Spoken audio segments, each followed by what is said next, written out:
This is At the Extremes.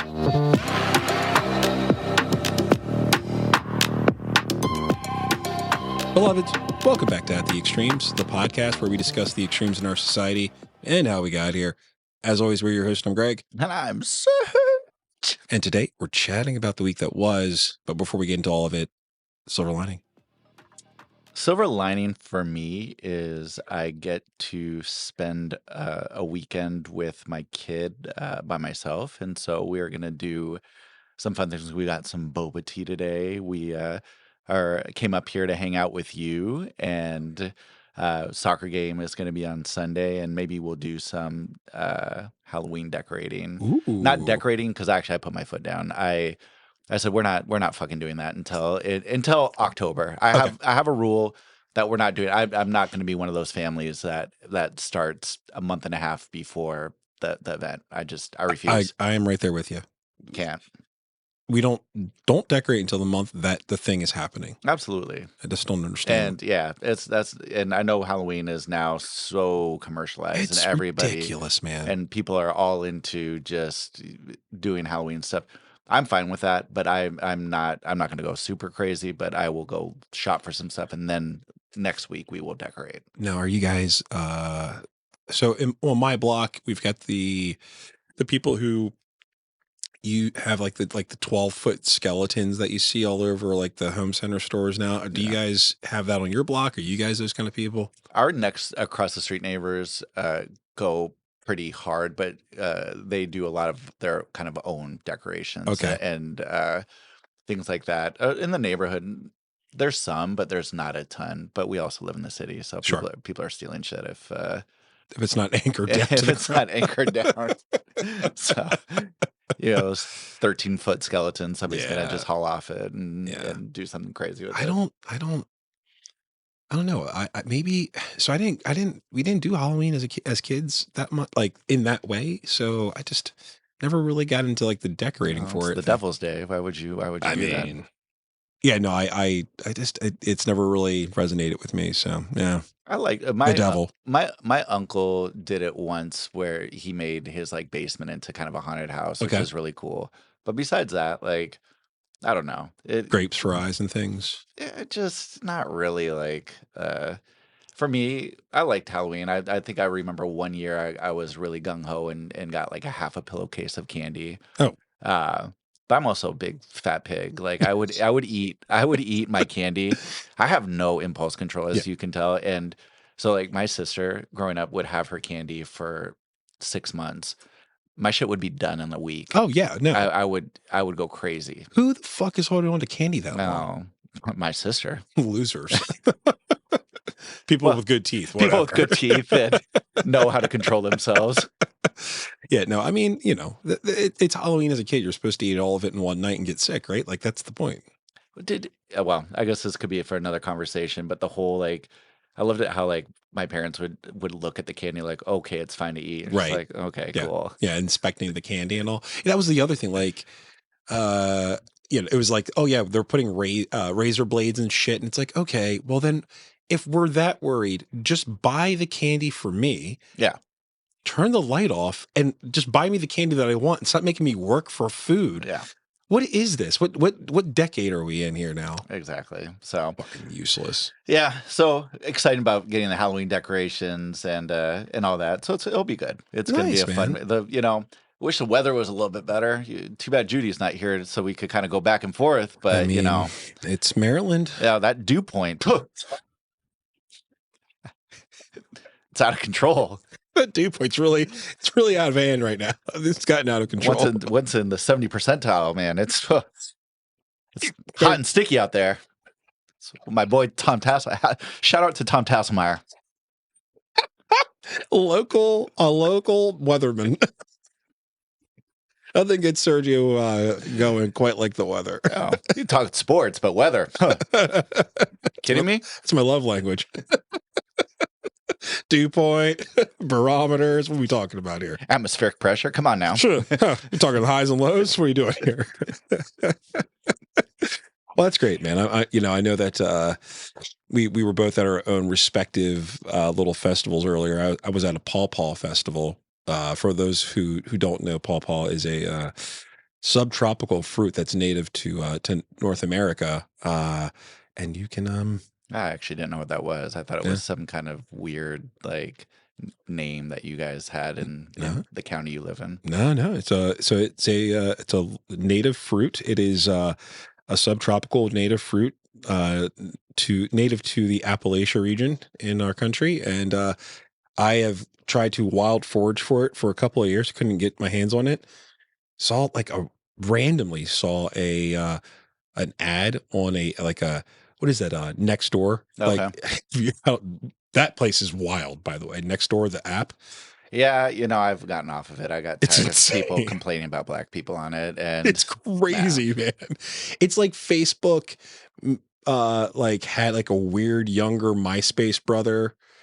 It is just strange on but it's there. just like, I feel like it's just shot like made for like boomers. Oh yeah, yeah. It is a boomer Facebook Yeah, exclusively. I mean, that's basically what Facebook is now anyway. yeah.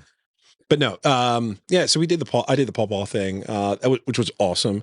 But I finished 2 books this week. Damn, son. Yeah, I know. I don't read very often, but when I do, I gobble them up. I figured I probably should learn a little bit more so that my brain doesn't rot completely. So the first book is called Jesus and John Wayne by Kristen Kobe Dumais. And the second one is called Preparing for War by Bradley Onishi. Both excellent books. Highly recommend it. They're both about white Christian nationalism, Okay. and because it's like right down my cul-de-sac, it's like I just ate it up. So Greg will be setting up a book club for our listeners, and if you want to jump on that, this is this month's books. Yeah, you can go to the Hoopla app, which is like a free library and online library. Get the audiobook and check it out. Or you can, and if you live in the Maryland region, you can just download books for free through them. Yeah, well, like I think so.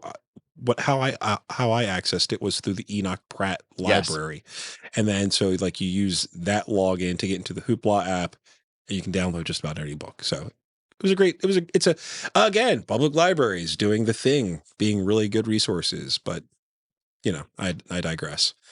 Anyway, let's go ahead and take a real quick break. When we come back, it's Douche Canoe.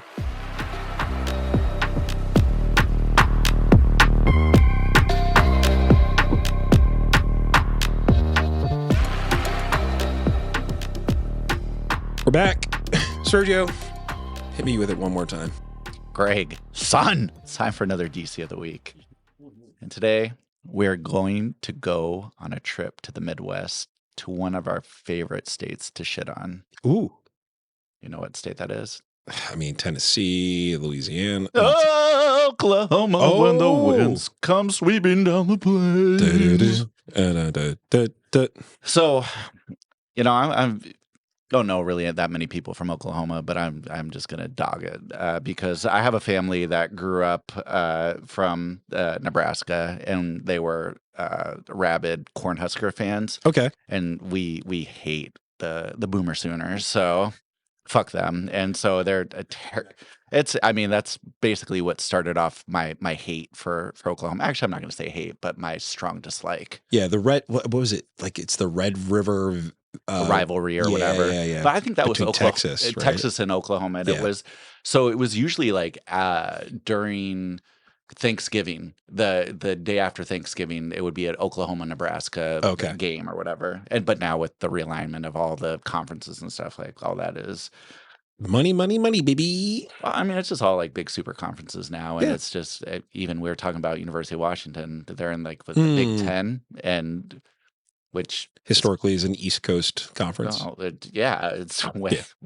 on the other side, but whatever. So today we're going to talk about a man with really impeccable character, integrity, moral standing. Psych! You like how I threw that in there? I do. Yeah. So we're going to be talking about a gentleman named Mark Wayne Mullen. Ooh. Whoa. Yeah. And can we just first kind of just digest that name? Mark Wayne Mullen. It's a mealy name. Like it's a mealy mouthed name. It's just Mark Wayne Mullen. It's like a warm up, like a vocal warm up, like to get your mouth in a really good shape. How now, brown cow? How now, brown cow? Mark Wayne Mullen. First, I want to just start off with a list of the reasons why I hate Oklahoma. Yes. So we're going to start that off. And I was just kind of looking through and researching, and Oklahoma City, Fox 25, had an article, why Oklahoma is ranked the second worst state to live in. But it was just people talking, so I didn't want to actually go into the article because it doesn't really shit on Oklahoma. But this is just going to be my kind of personal takes. So reason number one, fuck the Oklahoma City Thunder. They were the Seattle Sonics. Oh, shit. Seattle Supersonics. Were they really? Yes. And so I did not know historically, I hate Starbucks. I hate Howard Schultz. And, as you should. And I hate Oklahoma City because they won a national championship or the world championship last year. Wow. Okay. All right. Reason number two, Oklahoma as a state and most of the cities there don't really like people of color. No. Yeah. Not Oklahoma. And we can refer to the Tulsa riots in 1919 where they had one of the worst incidents of racial violence, where destroyed more than 35 square blocks of an area that was called, colloquially known as Black Wall Street. I think 39 people were killed, 6,000 residents were interned and moved to other areas. All businesses were burned. So that's cool. Yeah. No, that's, Mm-hmm. That's woke to talk about that, but Yeah. Yeah. So number three for me, it's not to shit on poor people, but it's one of the poorest states. And maybe some of the reasons why is because it cuts all of its social services. It limits its access to education, women's services for abortions. It was one of the first states, I think, to ban abortion outright. And they're really, really proud of, what they do in Oklahoma. Yeah, Oklahoma. I think, I remember I was doing some work and but I had to travel to Mississippi quite a bit. And the sip. Yeah. But the thing was, like, you would always hear, thank God for Mississippi, because if not, we would be the worst state. And I feel like Oklahoma is like context to their like state motto is thank God for Mississippi, because without Mississippi, this is a pretty shithole place. I mean, I have a couple. No disrespect. A little disrespect. Not to the cool people there, but the people are in charge that continue to ruin the state for everybody else. But I think of like Oklahoma, like Arkansas, because I always wanted to say Arkansas. Those are just kind of like, you could go without them. Yeah. So, number four, terrible weather. It's flat. It has some of the most tornadoes ever. It's cornfields everywhere, no hills. Yeah, what's it? Tornado Alley. Yeah, it's on Tornado Alley. It's one of the most active areas in the whole United States and the whole world. Fucking stupid shape of a state. Have you ever looked at actually looked at that fucking thing? Terrible looking state. Yeah, one of the worst looking states. Yeah, terrible. Maryland's a pretty dumb looking state too, though. But it's a little. I don't know. It's like a half of a scarecrow arm that's just kind of hanging down. Number five, Oklahoma the musical is stupid. That song that I just sang, I've never even seen it, but it's just stupid fucking musical. It's stupid musical. I don't disagree. It's a really bad. It's so dumb. I don't even watch musicals, but it's stupid. And Boomer Sooner is the last one that I'm rounding up to. Is just because it's their fight song. What the hell is a Boomer Sooner? What's a Sooner? The sooner you get out to Oklahoma. Out. So, all right, I'm done now shitting on Oklahoma, but I just had some reasons. This is kind of cathartic for me because really it was just because the Seattle Sonics, it was just so devastating to have them move. They tried to get rid of the Seahawks, but at least we kept them. So. Yeah. You guys got a title out of them. Sonics? No, the Seahawks. Right? Oh, the Seahawks. Yeah. We did get one out of the Sonics too in like '79 or whatever, but before I was born. So, so now, and I guess one of the big reasons why Oklahoma sucks as a whole is because Mark Wayne Mullen is one of the senators there, and we'll just talk about him a little bit. He's your typical hard right Trump hobnobber.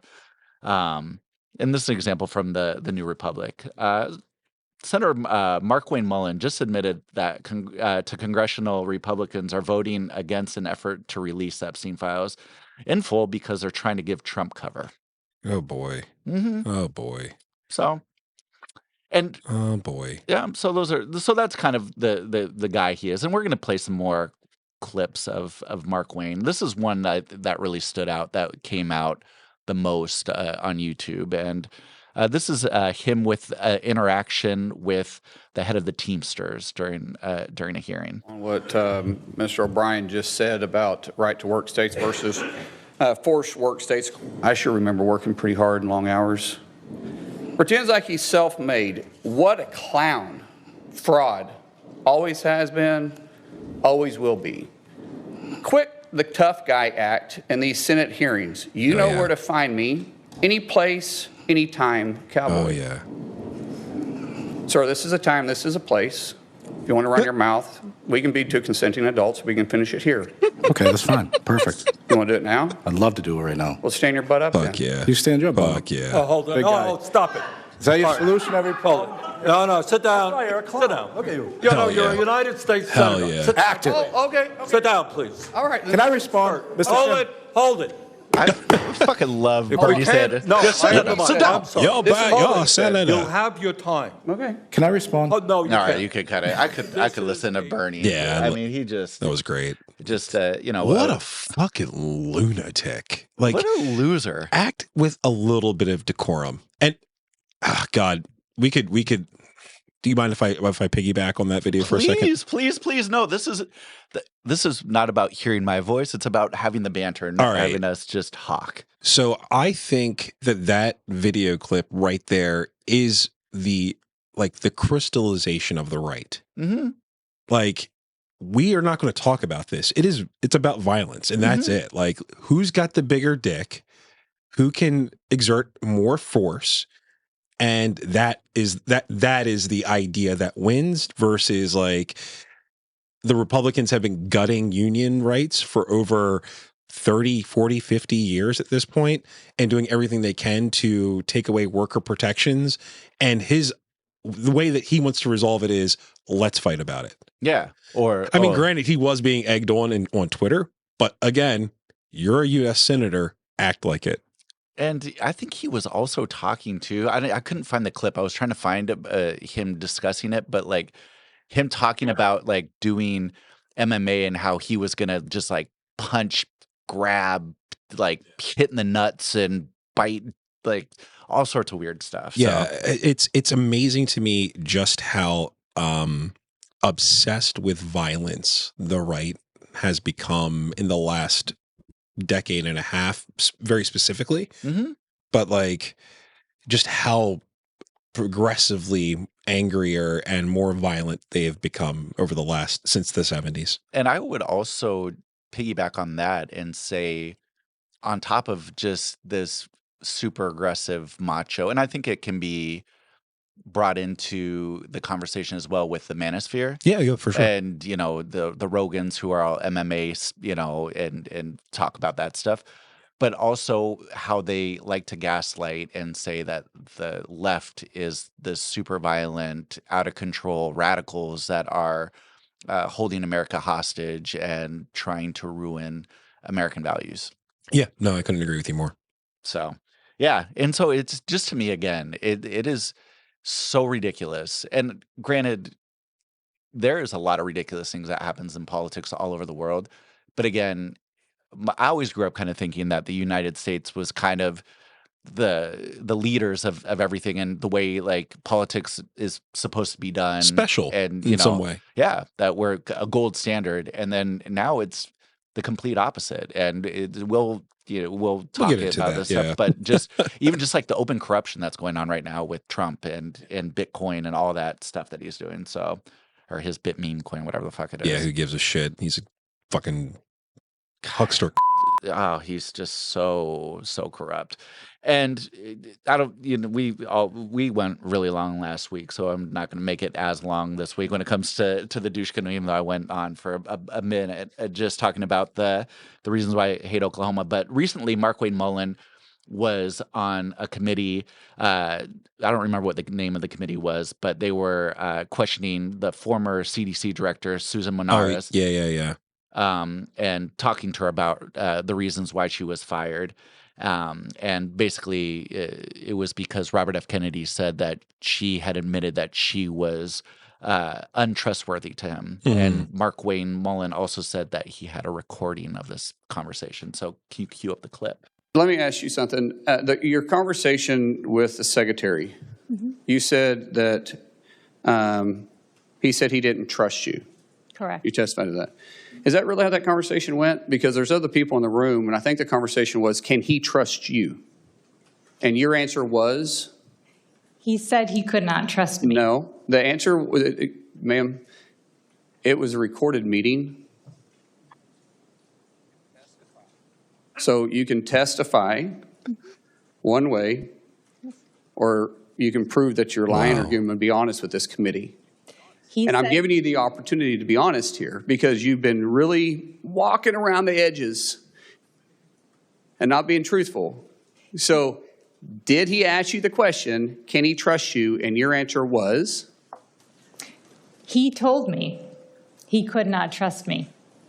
And I told him if he could not trust me, So he could.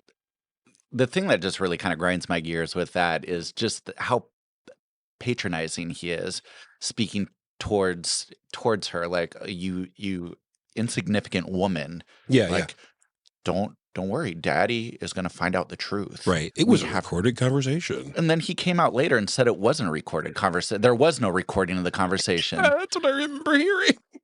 So he lied. And the thing so this is kind of there's a couple things actually I want to touch on. Yeah.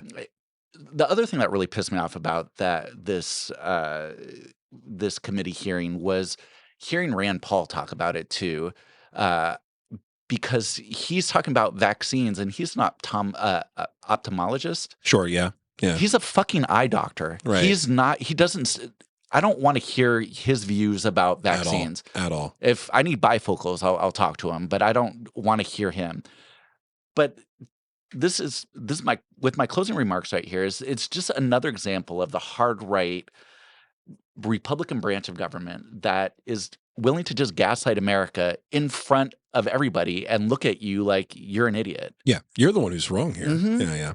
And Mark Wayne Mullen is a wannabe tough guy who will do anything to placate Daddy Trump. And in my books, anybody that placates Daddy Trump is a fucking douche canoe. And so, Mark Wayne Mullen, you're the douche canoe going down the plains. You asshole. Don't at me either, Mark. Mark Wayne. Oh, that is spectacular. That was great. I didn't see that one coming. I was trying to go full circle here.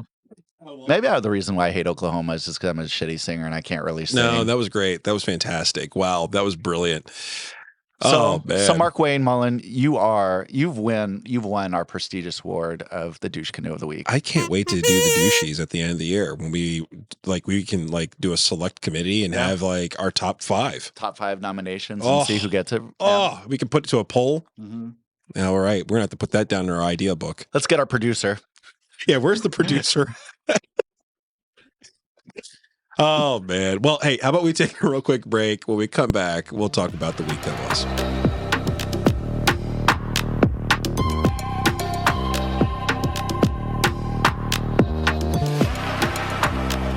We are back. So you saw the this week's show art for the episode, and here's the corresponding story. The guy carried across from one side of an auditorium to the other side of the auditorium during the Charlie Kirk memorial service that was happening this week. But the tiny detail that most people on the conservative right didn't notice, but those of us who were eagle-eyed on the left picked up, is that unlike the crucifix that Jesus Christ carried when he was being whipped and lashed, this dipshit was carrying one that had wheels attached to the bottom. So he was just rolling it along this fucking auditorium. It's an absolutely perfect metaphor for evangelicals in America right now. A poster on X said, quote, Christian persecution in America is best defined by this image. No actual struggle, wearing clothes that cost more than my entire wardrobe, surrounded by crowds of fellow hypocrites cheering on bigotry, who they believe that they're the victims. So It's mind-blowing. It is nuts, bro. It's just like you look at yourself and just like, am I fucking crazy? Yeah, I feel that was something that Judy and I were talking about this week. It's just like, I feel like I'm the one going crazy. I feel like I'm going insane. Like, this is, how are we now in the place where like people who are carrying crosses around at a memorial in a stadium are telling me that I'm the one who's going nuts? Mm-hmm. Like, I'm the one who's not got it together somehow. I don't get it. Westboro Baptist Church, though, got it because they were there protesting the event. Did you see that? No, but I was kind of looking it up, and I was really hoping that Fred Phelps, may he not rest in peace. Yeah, may he rest in shit. Yeah, I was hoping that he was from Oklahoma, but he's from Kansas. That would have been really, really convenient. So, I mean, Kansas is basically Oklahoma extended, right? Yeah, especially since Kansas City is not even in Kansas. Yeah. Fuck, you can't even hold on to your own city. Kidding me? But no, so yeah, Westboro Baptist was there. They hate church that has picketed and protested military funerals, claiming that soldiers died because God hates America due to gay marriage. That group was at the Charlie Kirk funeral memorial service.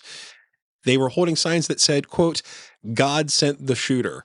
So even in the far-right Christian nationalist America, there are even more extreme versions of this. Again, you'll always be on the outside group of like the extreme version of this shit. But I think that's kind of gnarly to me because I felt like Charlie was kind of a representation of everything that they you would think that they support. Yeah, well, you'd also think like their signs are so vulgar and awful. Like they're the worst. There's a special place for that congregation. Dude, there aren't enough special places for people like that in the afterlife, if you believe in that kind of thing.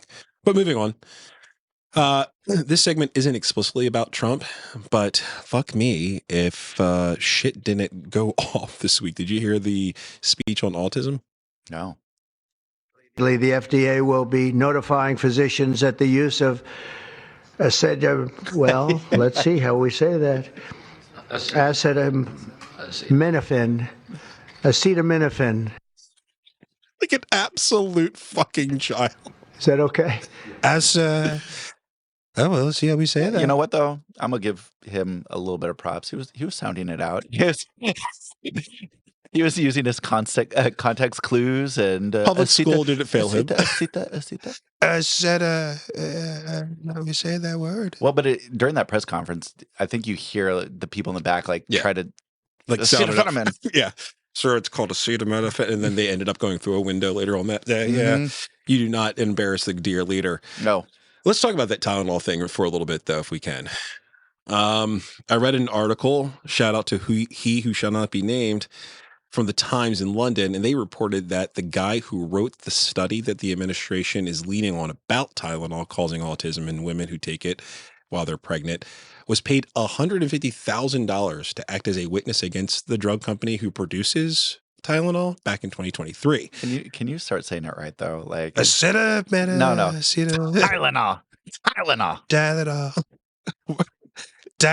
They call it Tylenol. But his testimony was dismissed from the case by the judge on account of her finding that his testimony was, quote, unreliable. So RFK is restoring America's health back. We're being restored to our healthiest that we've ever been with reports written by an unreliable witness, which is, just good. We're making good tracks here. Well, and I think what that just brings flashbacks to me when it comes to relying on faulty studies and just Andrew Wakefield and his whole the start of the anti-vax has always been around, but just the person in the mainstream that really tried to sell it and what everybody likes to cite is his discredited research. Yeah, it makes you wonder, like, so this guy, this scientist, this doctor or whatever, is, I think he's one of like the lead professors at Harvard too. So it like makes you wonder, like, what's really going on here. And I guess like if you're looking to cherry pick studies, like, you know, all right, well, there's a doctor at Harvard who wrote this study that agrees with my, you know, conclusion. So it must mean that it's true. But yeah, I don't know.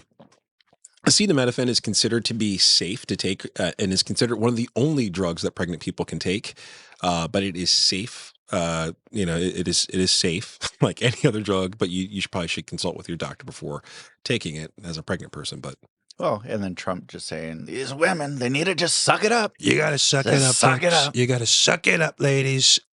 fun fact, the drug is far more lethal in animals with different liver enzymes, such as snakes, which is why in 2013, the United States airdropped thousands of Tylenol-laden dead mice to control invasive populations of brown tree snakes on the Pacific island of Guam, Huh. which I think is pretty fucking cool. That, I mean, yeah, Kill the 'cause- snakes, Yeah, all of them. That's not your favorite animal. No, and I have no problem with them being taken. I mean, but that is a really interesting way of handling overpopulation with science. It's better than napalm. Yeah, which we're prone to do in the Pacific. But why Tylenol though? Like I can only think that someone offended the orange clown. You know what I mean? Like I don't like why Tylenol? Do you have any ideas? Because I just like it doesn't make any sense to me. Like somebody he likes to get back at people. Like is this like a oh, go ahead and you can have this one, RFK. Like, go, you did it. You finally got you got to the end of it. You know, that's a really good question because, like you said, it's not like the CEO of Tylenol, and I wonder if it's just because of RFK's promise to, you know, only have like what 4 days left for him to cure autism. So Right. And so maybe this is like a way for an entryway for him to be able to say, "Oh yeah, this is all the reasons for autism, and we're going to stop this, and now autism won't be a problem." Just like it's not a problem with the Amish community. Right. Yeah. Not at all. You know, it makes me wonder. Like, I looked up like how does Tylenol work, and doctors aren't quite sure how it works. But like It's a magical drug. it passes the blood-brain barrier somehow, and like really like it doesn't sit on the affected area as much as it like sits around it. I don't know I don't understand the science behind it, but like I thought it was like really interesting. Like, okay, is it because they just don't understand how this thing works that they go, oh well, it has to be this thing then? Has to be the causation for. It's pretty other- straightforward. Mhm. And I think if you looked at the FDA's website or the CDC's website, it says like I don't know if you can trust any of those fucking websites it anymore. even says on their website, it says something to the effect of like, while the studies on the effectiveness of Tylenol are undisputed, some say that it might be linked to Some say. And so like even they're like, oh, this is bunk. We know it's bunk. Like we have to say that some people are connecting it to autism, but we all know there's nothing wrong with taking Tylenol, you fucking moron. But the thing that's, again, that just it drives me insane is that you have the quote unquote leader of the free world who is now spouting out misinformation when it comes, and clearly there's a lot of people that still trust doctors and medicine, but there's a big population of people that don't pay attention. And if you're not really, on top of things that are going on, and you hear the president say something, you're gonna be like, okay, Yeah, and especially if you are someone who believes, like, if you're like, and this is where the weird crossover between like left wing like naturopaths and like the right wing anti-vaccine crowd like really start to get a little confusing and fuzzy for me, because it's like, all right, like, yeah, I agree. Like food is wellness, and like you really should like eat well, like to help take care of your body, and like, but also we've been developing drugs to help us stay healthy and avoid illnesses for a really long time because we're smart, and we have been doing it for eons now. So like, you're going to have an outlier. I saw a political cartoon this morning, and it was showing like a distribution graph where it was like the main, and then there was like the one like outlier, and it was like traditional scientist shows this is the main, and like sometimes you have an outlier or two, and it was like MAGA scientist. All of this is lies, and this is one outlier is the truth. It's just like we live in the upside down now. Well, and the thing that I always kind of go back to is that once you start sowing this kind of mistrust within the fabric of our society, then you go into places where you go into developing countries where they don't trust anything that the government says. And so when you do have healthcare workers that are trying to prevent Ebola outbreaks right now, measles, you're trying to tuberculosis, is that they're getting attacked and killed because people don't believe that, and with really good fucking reason. Exactly, Yeah. because the government's been screwing them over. And so that's going to be, and maybe that's the part of the authoritarian playbook that you were talking about last week. Yeah, no, they do a great job of sowing distrust, misinformation. I think 1984, the book George Orwell wrote, like something to the effect of like truth is falsehoods and falsehoods are truths. Like you just change language and the meaning of language so much. Stop getting so fucking uppity now that you've read a couple books. Like you're quoting people now. George Orwell once wrote that. Anyway, let's go ahead and take a real quick break. When we return, we're going to talk about the most cooked brains on TikTok.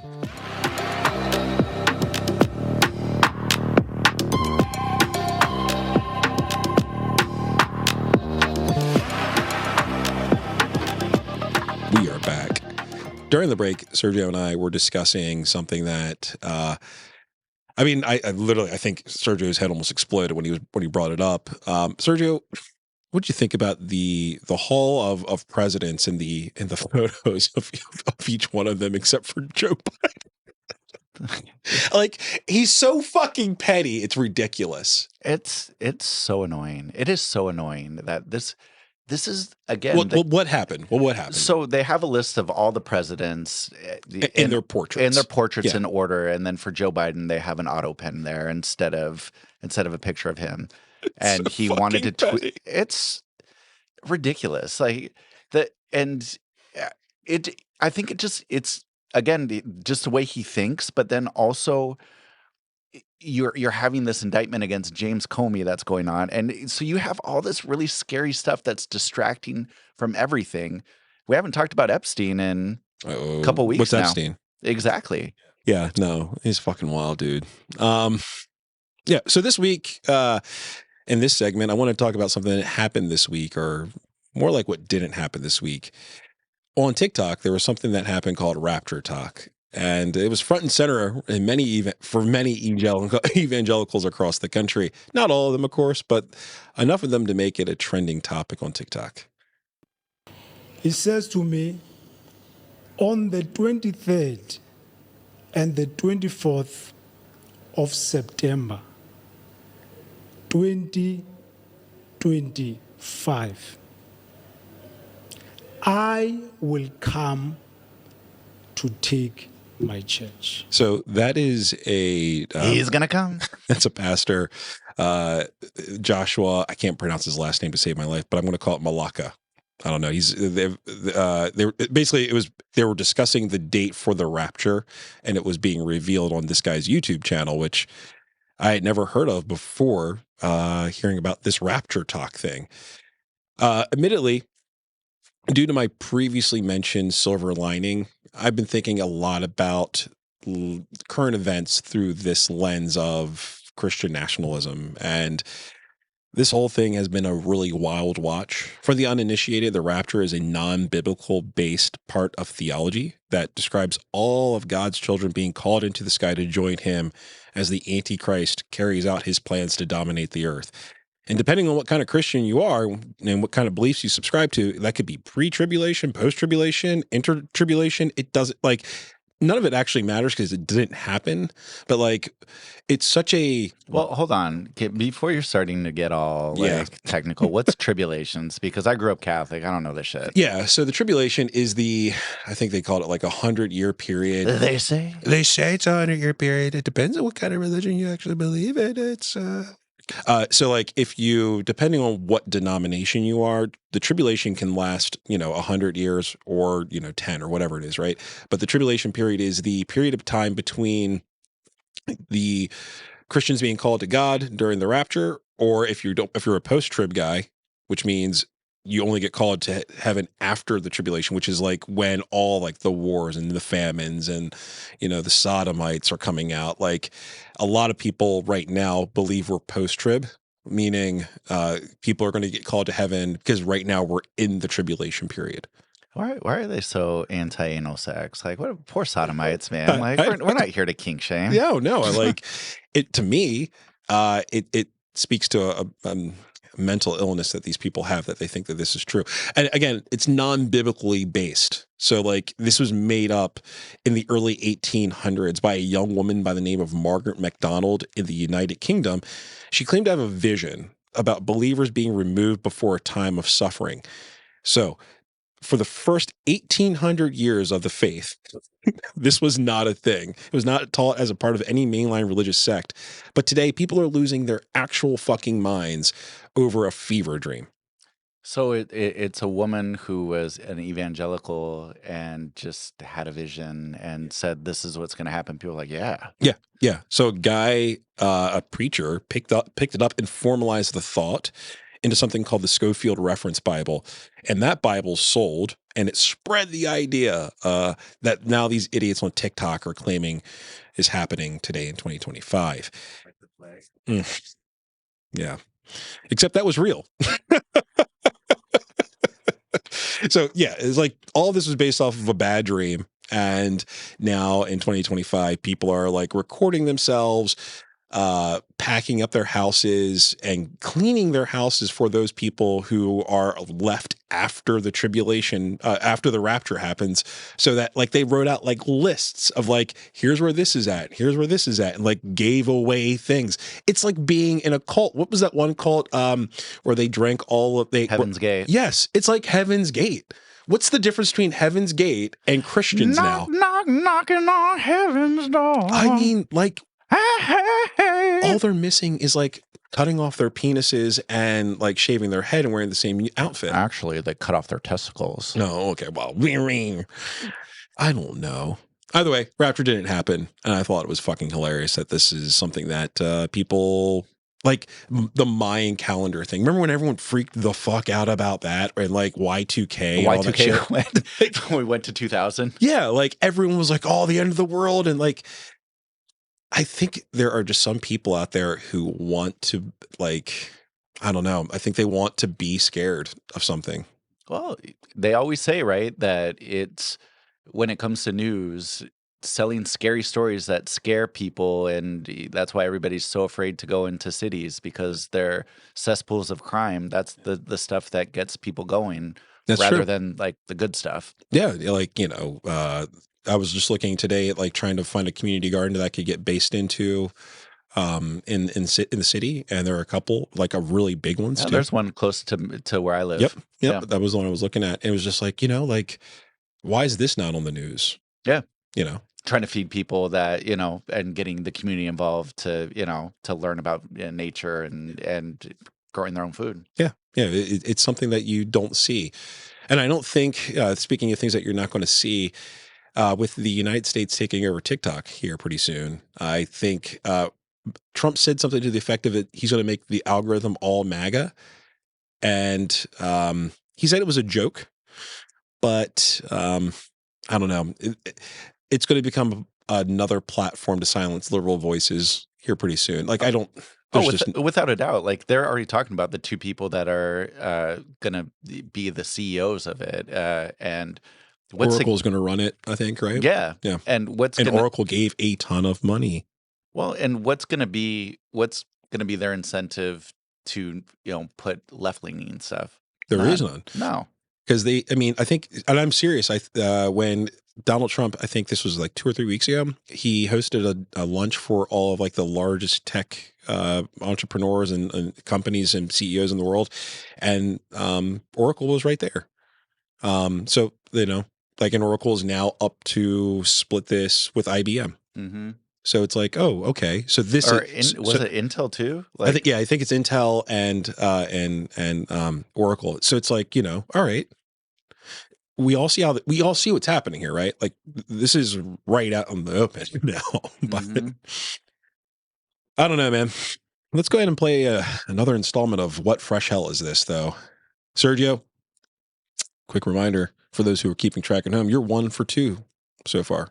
Last Sunday, Democratic Senator Chris Murphy said, "This is what happens in Iran. This is what happens in Cuba. This happens in China and deeply repressive states in which, if you have the courage to stand up and speak truth to power, you are silenced. We are quickly turning into a banana republic." What was Mr. Murphy referring to? Was it A, DOJ meddling, B, Jimmy Kimmel fallout, C, ICE detention center missing persons, or D, National Guard deployments? Oh, shit. Let's see. Those are all great answers. Yeah, I know. And I can just continue to stall, but I'm not. I'm going to go for it. I'm gonna go all in. I think it has to go with the Jimmy Kimmel fallout. Is that your final answer? Yes.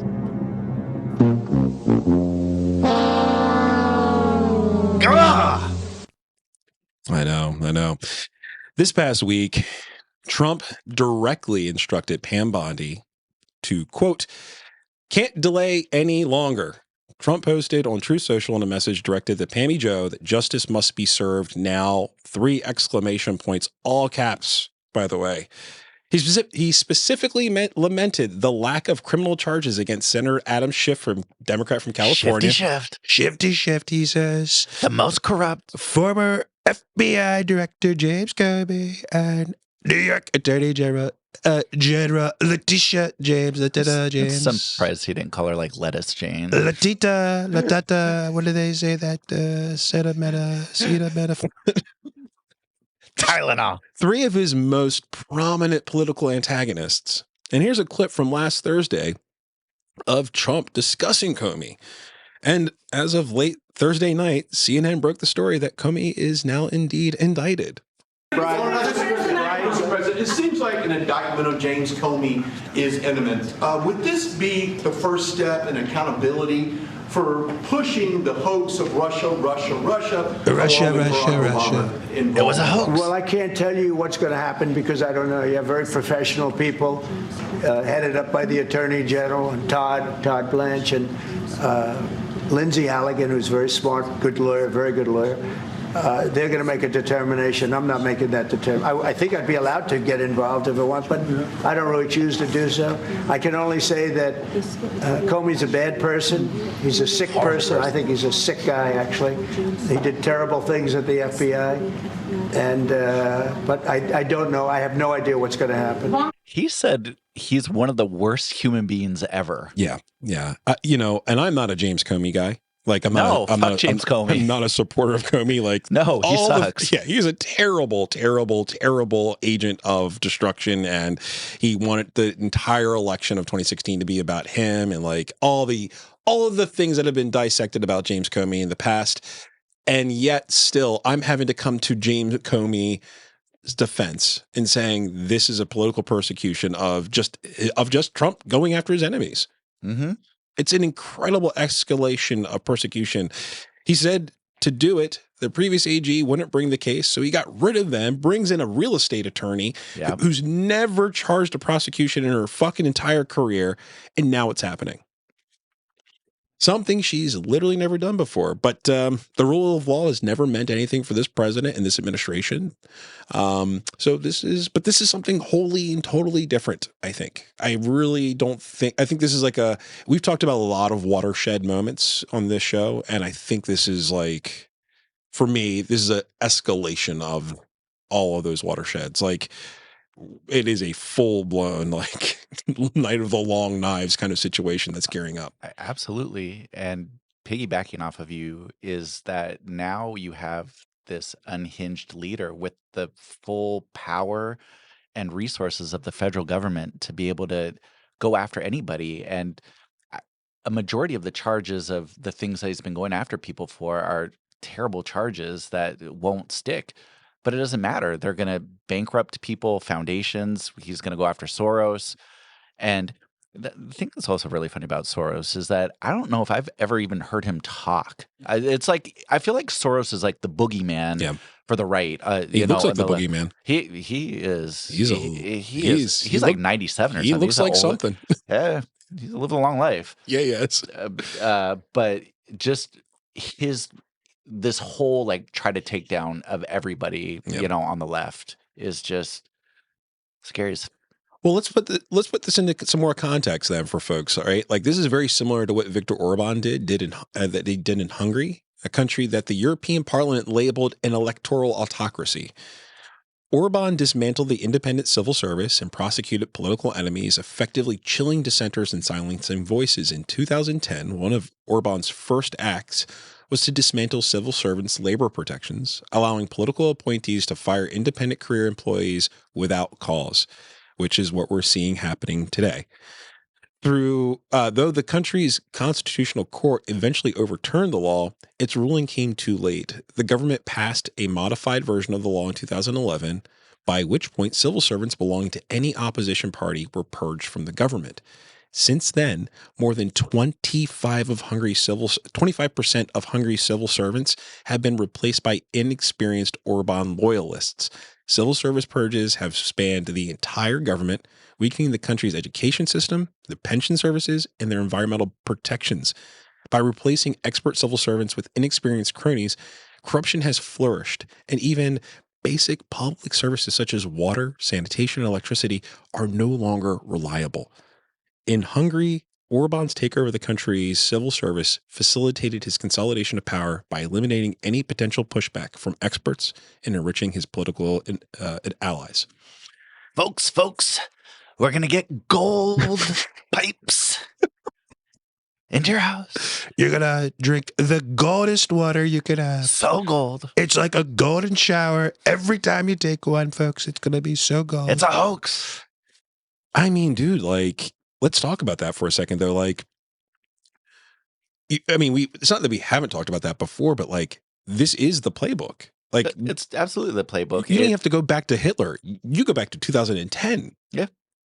And you see it now with the mass firings that have been going on with Doge, but then also now with the possibility of the budget being, or of the government shutdown. Yeah, I mean that's coming. It's coming. That's coming, and it's going to. But the Trump administration is going to threaten to fire more civil servants. I was going to say they've already made the narrative in their favor. Yeah, because if the Democrats shut down the government, we're just going to fire people, and it's the Democrats' fault. Mm-hmm. It's what they've wanted the entire time. And the other things is the consolidation of the media, where you know when it had to Kimmel. So now this merger between Nexus and I don't remember what the other big company was. Yeah, but they're gonna have like 80% if this merger goes through of being able to control what American people see. It's scary, dude. It's really scary. We're gonna skip the next clip, but like just to give a little bit more context. Last week I cut the Steve Bannon piece out because I didn't want to hear from him anymore. But in that clip, he essentially says like, we need to start going after these people. We need to start perp walking people. I'm tired of hearing memorandums and hearings and things like that. And he was saying that the best way to honor Charlie Kirk is to prosecute the apparatus that keeps the left going. Steve Bannon said it'll get it done, and so it's getting done. And speaking of Kirk's assassination, did you see the Megyn Kelly clip and the Candace Owens clip that are floating around? No. Oh, God, it's great. We're not going to play it here, but they basically both claim that the writers for Jezebel, which is an online like rag, consulted with witches on Etsy, the craft shop, the online craft store, to cast spells on Charlie Kirk and Erica Kirk. And the Kirks took this claim so seriously that they had a Catholic priest come over and do Catholic rites to cleanse the house. No way. I swear to God, dude. Serious? Yes. So they thought that like witches cast a spell on the Kirks, and that's why Charlie died. It's so fucking stupid. We're in a completely fucking baked, cooked, flambéed timeline, bro.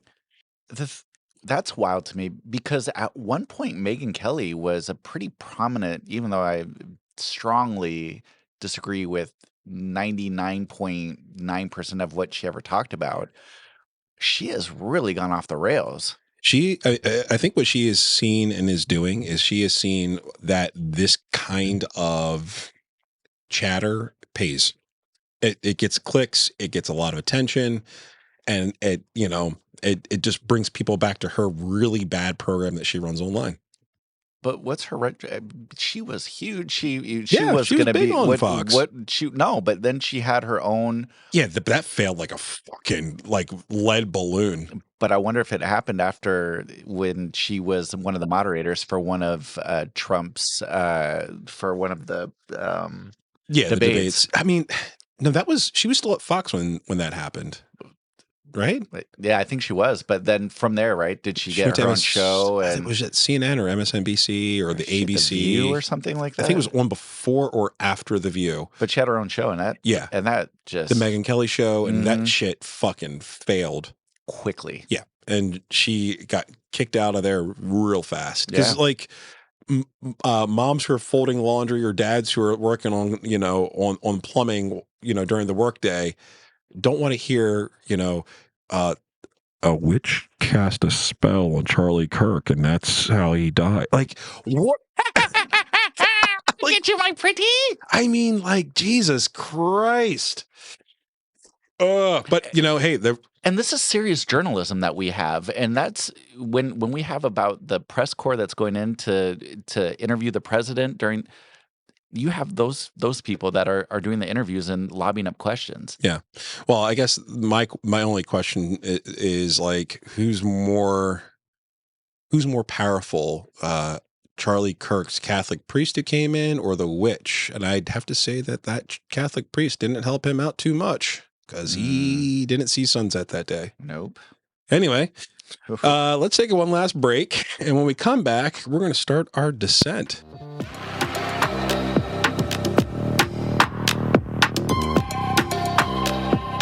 Folks, we're back. We started our descent. We've been floating around at 36,000 feet. That was pretty bad. I'm sorry about that. That's pretty good. I don't know. I'm trying. You can't hear what they're saying anyway. Quickly, I wanted to touch on another example of stochastic terrorism from the administration before we close out. And by the way, the whispering you're going to hear is not you going crazy. It's the translator that's in the background. Because I thought I was having like a schizophrenic episode when I heard it. And I was like, what the fuck is... You're good, dog. It doesn't happen until it happens way younger. Yeah. They're out of control.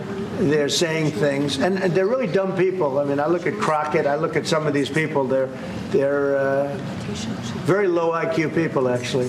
But the radical left is causing this problem, not the right, the radical left. And it's going to get worse, and ultimately it's going to go back on them. I mean, bad things happen when they play these games. And I'll give you a little clue. The right is a lot tougher than the left. But the right's not doing this. They're not doing it. And they better not get them energized because it won't be good for the left.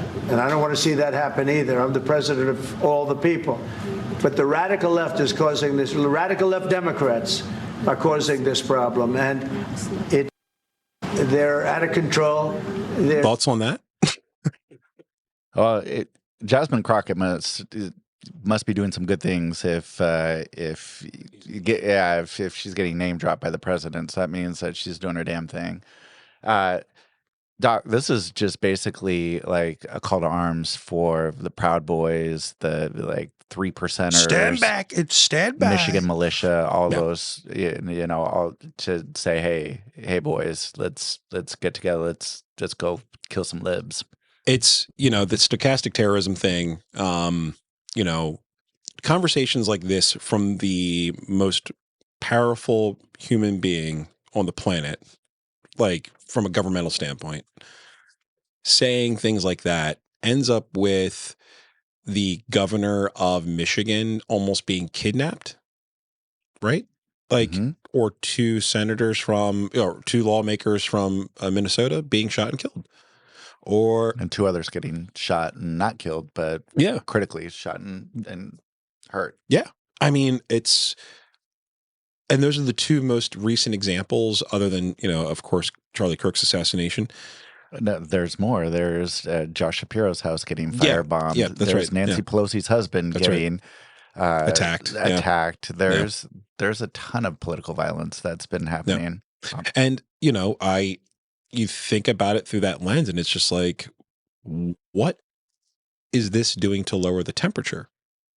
No, I mean, obviously it's doing nothing to lower the temperature, but it's just, I'm having like a fucking fit in my brain. Like, how do I show the people who I disagree with that I, in fact, actually want to move the ball forward down the field with you as a team? How do we come back to like our grounding principles as people? And you have the leader of the free world saying, it's the radical left, and don't get the right fired up, because if you do, I can't guarantee your safety. Like, that's essentially what we just heard. Yeah. I can't guarantee your safety.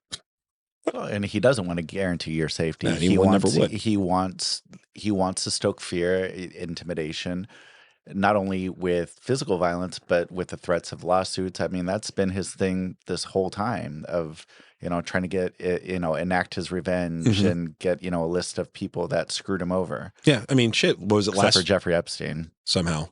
What's that? What's an Epstein? Yeah. Huh? I mean, last week I think we played a clip where Trump was saying about ICE, like, the gloves are off, like, do whatever you want. Yeah. We'll cover you. This week, did you see the woman who got thrown to the ground? And I'm going to play another clip for you here in a little bit, but like, it's just like there is a one-to-one connection. Like, he didn't say go out and kill anybody or hurt anybody, but like, he said, like, do whatever you want. Like, that is the very definition of a stochastic terrorist. And we are definitely going into the twilight zone right now, because Ted Cruz is starting to sound somewhat reasonable on a couple things. I don't even want to like give him that much there, but like, at least lying Ted, big lying Ted, your ugly wife, your dad killed JFK. God, I mean, that feels so innocent now.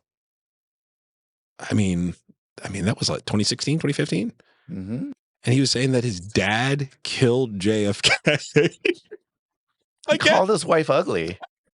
Like, what the fuck, dude? Yeah. And now here we are. Like a lot of people are very worried about their actual safety. Booger eating Ted. Well, let's finish up this week with our chat about Trump's delivery on two incredibly mealy-mouthed, half-conscious speeches that he had. Maybe thinking that maybe he's right. Maybe we do need to reopen those insane asylums, as he likes to call them. You empty out Hannibal Lecter. Everyone remembers Hannibal Lecter. They always ask, why does he say Hannibal Lecter? Because is he gone crazy, folks? I think he's gone crazy. But great guy. Because exactly right. Because I hate myself, I watched the entire Kirk memorial, and it was like 3 hours, wasn't it? It was so long. Yeah, it was about 3 hours. I mean, it had Donald Trump Jr. doing an impression of his dad. I mean, doing a fresh 10-minute opener at a memorial service. Who doesn't do that? You know what I mean? What a fucking loser. But he's such a chode. Dude, the worst. Like, the worst. He is... Don Jr. is just a chode. Yeah. Yeah. A real stubby, like hockey puck looking chode. Ugh. Yeah. So there's a lot that I want to cover regarding that memorial, but we're going to stick to a couple points. First, it was a Trump rally more than it was a memorial for a fallen, quote, friend. He declared, much like Ashley Babbitt, that Kirk is now a martyr for MAGA. Symbols and myths are being built out live time during this memorial. And this is something that, because again, was reading these books like this, Preparing for War by Bradley Onishi. He was saying like Christian nationalism is basically like just about the myth of what's happening. And so like they're doing it live time. They're making a martyr out of him. They did with Ashley Babbitt, like, and all the Confederate soldiers that they had that when they were up in arms when they were taking down Confederate statues all over the country. Yep, and not to mention this past week, Pete Hegseth reestablished the awards for those men who killed a bunch of Native Americans at the Battle of Wounded Knee. Like, it's rebuilding the myth that like white supremacy is the only way forward. But yeah, that's just how I see it. Second, it was a throwback to the Nazi German party. It was 9. It was incredible. And this is going to be the first and last time you ever hear me repeat a Joseph Goebbels speech, but it's important that you hear the words that here so we can listen to Stephen Miller talk here in a little bit. The speech that Joseph Goebbels gave in 1932 was called "The Storm is Coming." Okay. So here we go. Quote, "So our dead comrade, Horst Wetzel, wrote, we are fulfilling his prophecy. The others may lie, slander, and pour their scorn on us. Their political days are numbered. They promised you, workers, citizens, and creative Germans, a Reich." Oh, the people rise up and the storm breaks loose. Yeah. Oh, I'm a little naughty Nazi. I love the lever and schnitzels. But he continues, "You are the witnesses, the builders, the will bearers of our idea and our worldview. Well, we, the people, have awakened. We have risen against oppression. 15 million people have joined in the army of revenge. You, men, women, and comrades, are the bearers, witnesses, builders, and finishers of this unique people's uprising. We have served the truth, and only the truth, for 12 years. They have insulted and outlawed, slandered, and persecuted us." And here is Stephen Miller squawking during the memorial for his dead friend. Welcome to my craft. We will prevail over the forces of wickedness and evil. They cannot imagine what they have awakened. They cannot conceive of the army that they have arisen in all of us. Because we stand for what is good, what is virtuous, what is noble.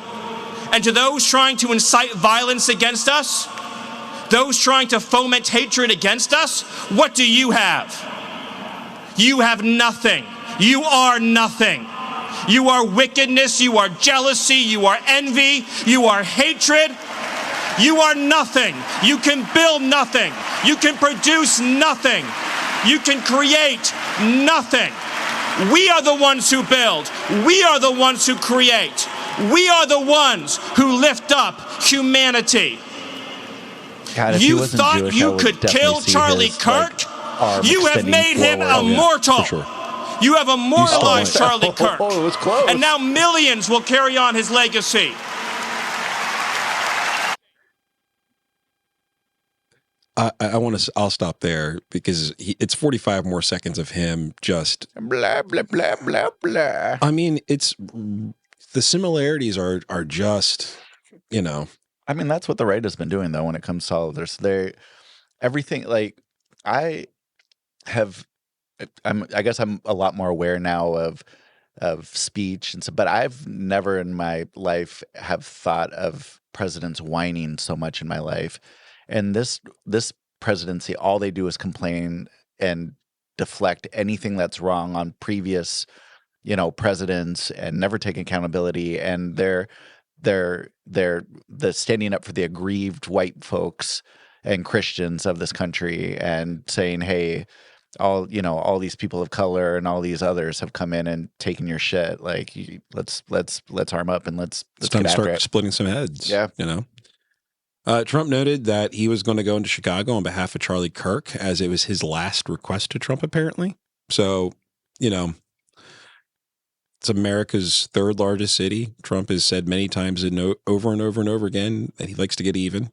And he has had a fucking hard on for goddamn Chicago for a long time, Trump spoke at Charlie's memorial so that he could honor his dear friend, by using his death to fundraise, sell merchandise, register people to vote, as well as continuing to disgrace his dear friend's memory.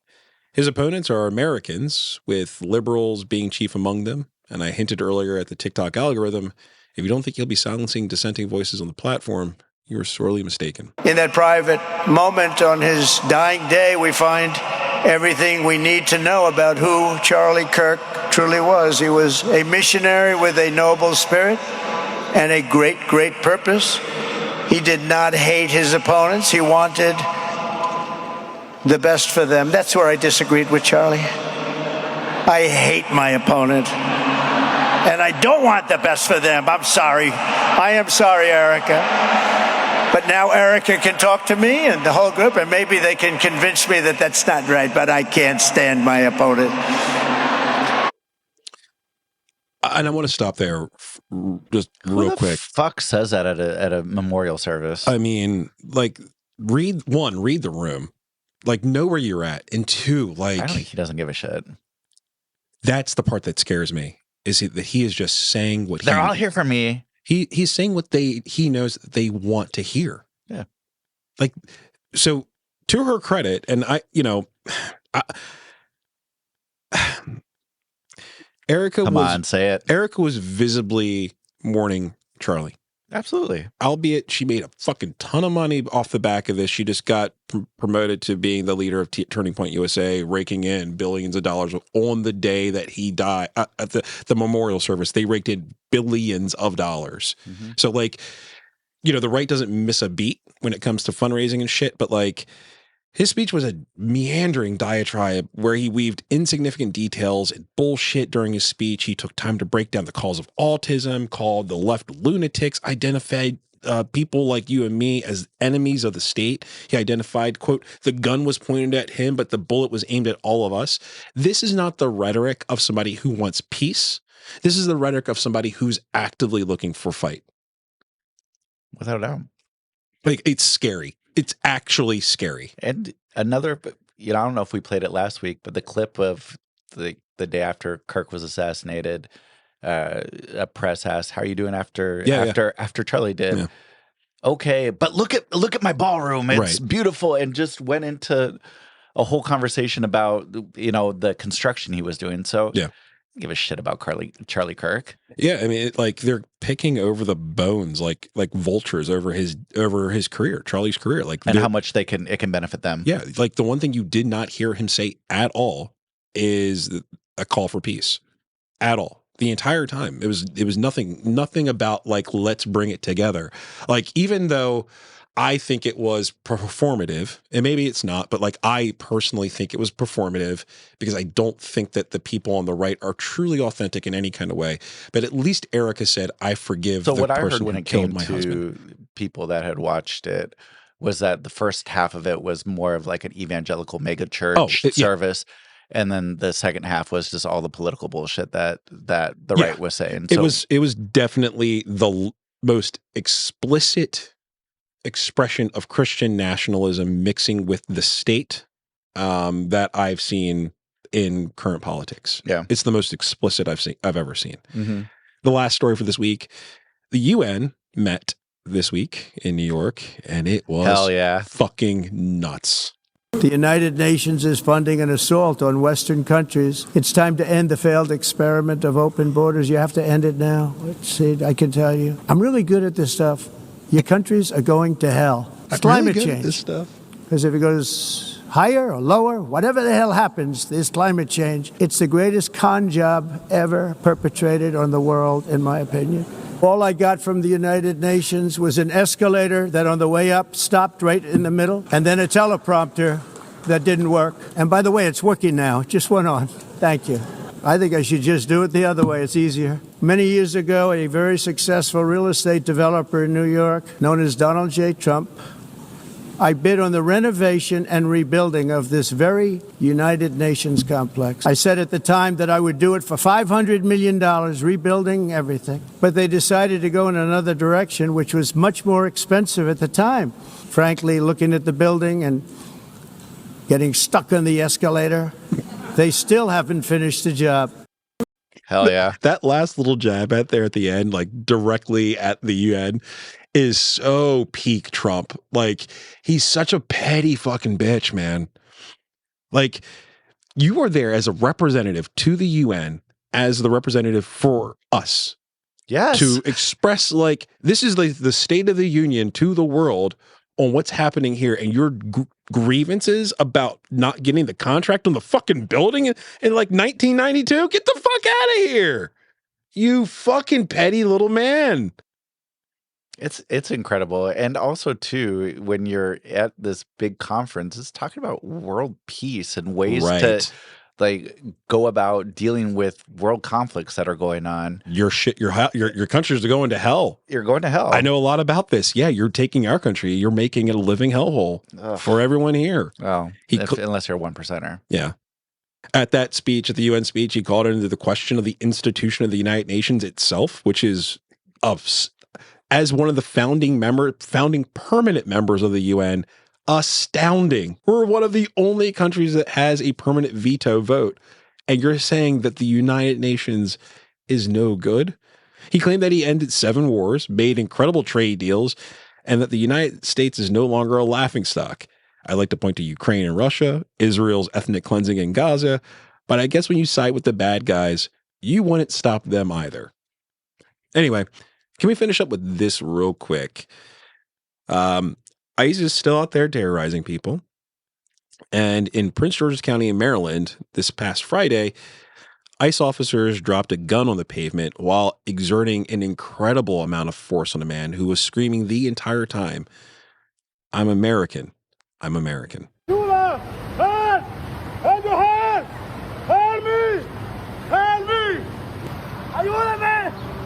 So there's a guy on the ground screaming, help me," with a masked ICE agent, another man, ICE agent, not masked, holding a man down, pinning him down on the concrete. Watch the gun come by. And there's people filming. A gun comes out. And then he aims it. And he's pointing it at people. It doesn't look like anybody's rushing towards them. Put the gun down. Put the gun down. Put the gun down. I'm surprised Dean Cain wasn't there. You're gonna shoot me? Point the gun. We have it. Gotta catch 'em all. Pokemon. I don't know, man. Thoughts? It's coming here. I mean, it is here, and it's just going to be more and more. And again, there's nobody stopping Donald Trump. There is just mass, just chaos that's going out with ICE. They are running with impunity and detaining whoever they want. There's not going to be any repercussions for them. They're going to be pardoned if anything comes up. They're the largest paid agency now in the United States. And we are just going to, and the Supreme Court's allowing all this stuff to just happen as well by kicking everything back to the shadow docket and allowing things to happen for years, which are going to continue to have significant repercussions for all of us here in the United States, especially for immigrants. And, you know, we talk about trickle down, but it's going to start trickling up to the businesses when they have, you know, workers that have been there, that have been working hard, that they're not going to be there anymore. They're going to be taken out. And we're continuing to demonize people that are here to just try to make a living, to get away from the chaos that we caused in other countries, and trying to just live that American dream. And we have ICE agents now pointing guns at people, American citizens who are just sitting there and filming and kidnapping people. It's yeah, dude. I mean, I don't know. When I watched that, it filled me with so much anger and so much rage and so much, I don't want to say hate, but just so much disgust for what are supposed to be our neighbors, the people that live in our community. And this is okay now. Like, this is the country that we're okay being, you know? Totally. And it's rushed. There's no real due process that's going on. And people that are American citizens, legal green card holders, they're getting sent away because they are opposition and they're a threat to white Christians and to Donald Trump and his agenda. Yeah. That's a really good place to leave it. Beloveds, thank you for enjoying another episode of At the Extremes. Subscribe and share. It goes a long way.